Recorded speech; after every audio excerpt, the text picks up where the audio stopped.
Recognize the gentleman, Mr. Knott, for 3 minutes. Mr. Anderson, I've got a question for you. In terms of your experience in local law enforcement, what effect over the last 20 years plus of your career has international criminal activity had on the local law enforcement community?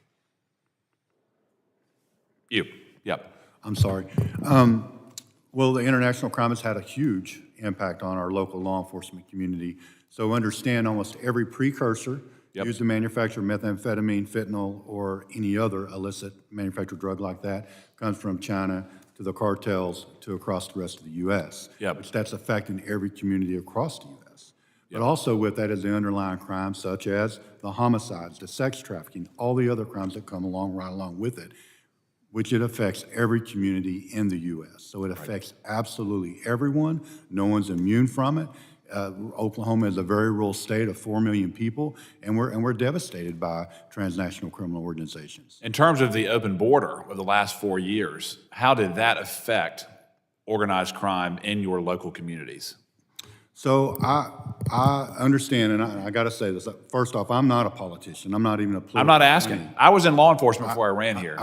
But I have to say that because it's going to sound like I am. Nope, I'm asking you your perspective. I'm telling you, I've seen it both ways. Yep. I've seen when we couldn't get anything. I mean, matter of fact, we were on a T3, and we was purchasing kilos of methamphetamine, and Trump closed the border down during COVID.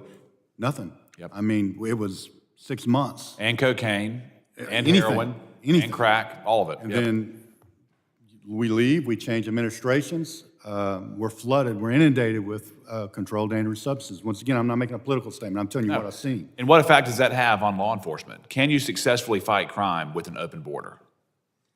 With an open border? Yeah. No. Yeah. Absolutely not.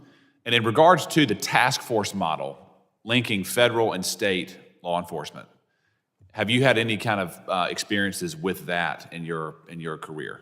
I have. I'm actually a task force guy. I operated a task force for many years. On that task force was including federal agents and local agents. Yep. And we still currently operate with our federal partners on task forces. In terms of force multiplication on the good side of the ledger, in my opinion, there's no greater way than task forcing federal and local jurisdictions together. Do you agree with that? I absolutely agree with it, and we do it every day. Whenever I came into the Bureau 6 years ago, we were down to approximately 50 agents. We're up to around 130 now. That's primarily because we TFO, task force officers. Yep, and I've long been an advocate, sir, that every federal law enforcement agency should utilize and grow their task force program because international crime affects every community, large and small, across the country.